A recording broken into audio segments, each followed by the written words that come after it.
Aegon's Conquest. The maesters of the Citadel, who keep the histories of Westeros, have used Aegon's Conquest as their touchstone for the past 300 years. Births, deaths, battles, and other events are dated either AC, after the conquest, or BC, before the conquest. True scholars know that such dating is far from precise.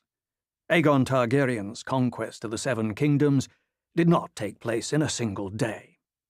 More than 2 years passed between Aegon's landing and his Old Town coronation, and even then the conquest remained incomplete, since Dorne remained unsubdued. Sporadic attempts to bring the Dornish men into the realm continued all through King Aegon's reign, and well into the reigns of his sons, making it impossible to fix a precise end date for the wars of conquest.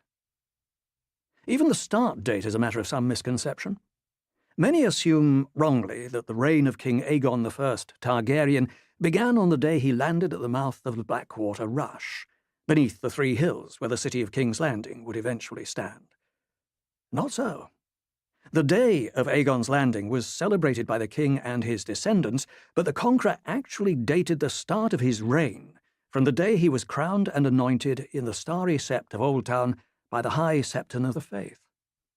This coronation took place 2 years after Aegon's landing, well after all 3 of the major battles of the Wars of Conquest had been fought and won. Thus it can be seen that most of Aegon's actual conquering took place from 2 to 1 BC, before the conquest. The Targaryens were of pure Valyrian blood, dragon lords of ancient lineage. 12 years before the doom of Valyria, 114 BC, Aenar Targaryen sold his holdings in the freehold and the lands of the Long Summer, and moved, with all his wives, wealth, slaves, dragons, siblings, kin, and children, to Dragonstone, a bleak island citadel beneath a smoking mountain in the narrow sea. At its apex, Valyria was the greatest city in the known world, the center of civilization. Within its shining walls, 200 rival houses vied for power and glory in court and council, rising and falling in an endless, subtle, oft savage struggle for dominance.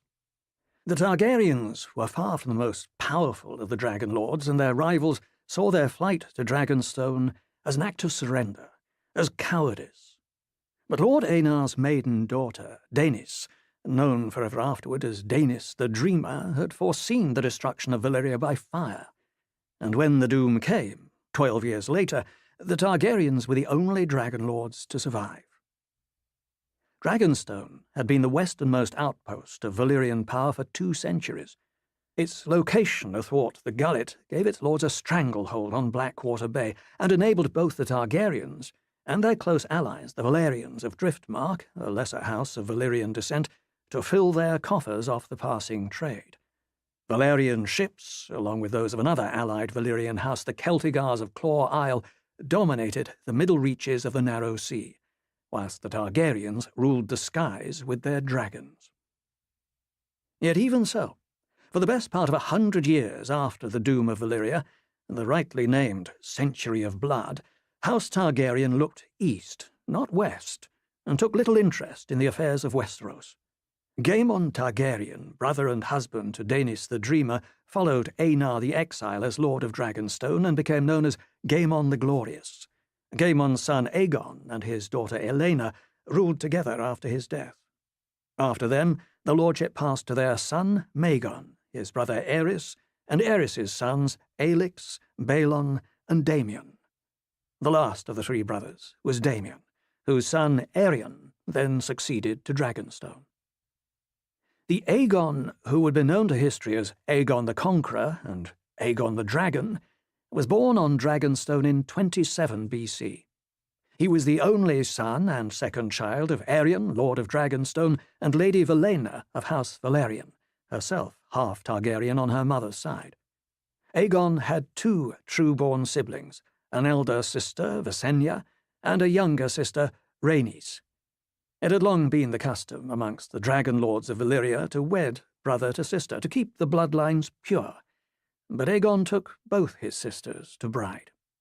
By tradition, he would have been expected to wed only his older sister, Visenya, The inclusion of Rhaenys as a second wife was unusual, though not without precedent. It was said by some that Aegon wed Visenya out of duty and Rhaenys out of desire. All three siblings had shown themselves to be dragon lords before they wed. Of the 5 dragons who had flown with Aenar the Exile from Valyria, only one survived to Aegon's day, the great beast called Balerion, the Black Dread. The dragons Vhagar and Meraxes were younger, hatched on Dragonstone itself. A common myth, oft heard amongst the ignorant, claims that Aegon Targaryen had never set foot upon the soil of Westeros until the day he set sail to conquer it, but this cannot be truth. Years before that sailing, the Painted Table had been carved and decorated at Lord Aegon's command, a massive slab of wood some 50 feet long, carved in the shape of Westeros, and painted to show all the woods and rivers and towns and castles of the 7 kingdoms. Plainly, Aegon's interest in Westeros long predated the events that drove him to war. As well, there are reliable reports of Aegon and his sister Visenya visiting the citadel of Oldtown in their youth and hawking on the arbour as guests of Lord Redwyne. He may have visited Lannisport as well. Accounts differ.